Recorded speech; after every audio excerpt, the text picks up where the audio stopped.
In this video, I'm going to show you how to make your own boxes so that you can alter your house and add on little sections. Adding on sections is actually a very easy thing to do, as long as we're keeping very simple.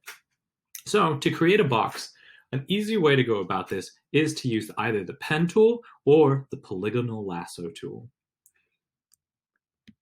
So of those tools, again, we have our pen tool here and our polygonal lasso. I personally think the polygonal lasso is pretty easy, but that's because I have experience. So what I'm going to do is I'm creating a new layer and just a layer above my asset. And what I'm going to create is I'm going to make a little extension off of the side here. So let's zoom in so we can focus in on this house and the angles that we're seeing on the house. So I'm going to create an extension from the side of this house outward.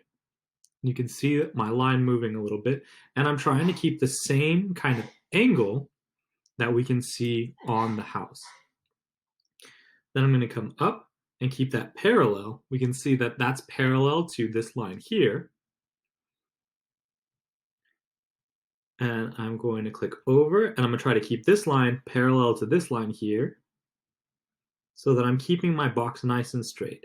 Then I can press enter and that'll close my selection. Now that I have a selection, what I'm going to do is I'm going to use my paint bucket to drop in the same color as the side of the house. So first I'm going to choose this, my eyedropper and select the color from the side of the house, change over to my paint bucket tool, and I will click into the little space that I've created. And then I can come up to select, and then deselect. So I have one side of my box. So now, time to create the other sides of my box. So I'll do the same thing with the polygonal lasso tool. And this time I'm going to start at this bottom edge, and I'm going to keep it parallel to this line here.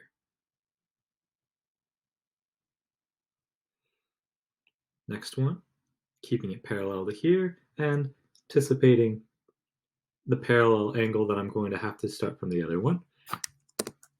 Enter it. Again, choose the color. Fill it with the paint bucket. And now we just need a top.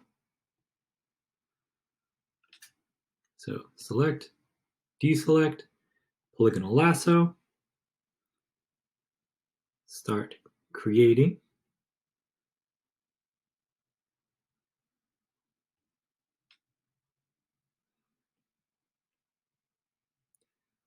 Enter.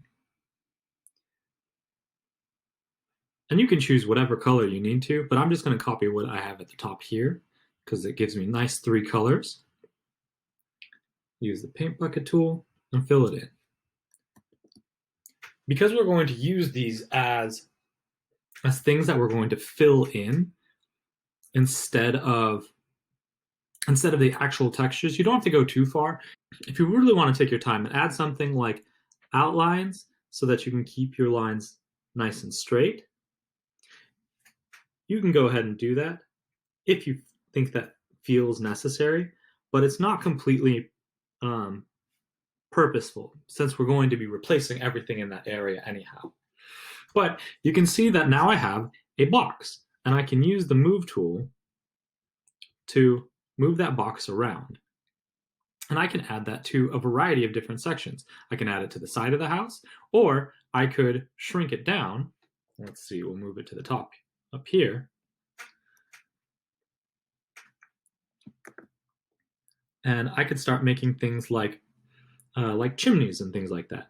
You can see it's a little bit weird, but that's okay. We can come to edit, transform, and then do things like distort or shear, and I can play around with the perspective so that it feels like it fits my house more perfectly.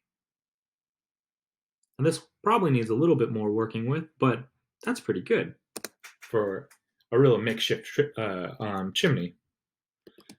So you can add on a lot of different parts onto the houses that you've built to adjust it and make more. If I wanted to do a little bit more fancy work, I could even go back to my original layer, and say I don't want something on there, we are going to eventually go over this with a different texture, but if you need a little bit more clarity or even want to remove entire sections or parts, you can return to this one, copy this the color on the side of the house, and then change over to a brush tool and just paint directly over to erase out whole sections. Or if you need to crop off an end, you can use the eraser tool and or the brush tool to remove sections as necessary, because I probably won't need that door or that window since I have my own doors and windows that I'm going to be putting into those sections. But it's up to you, and it depends on what you need.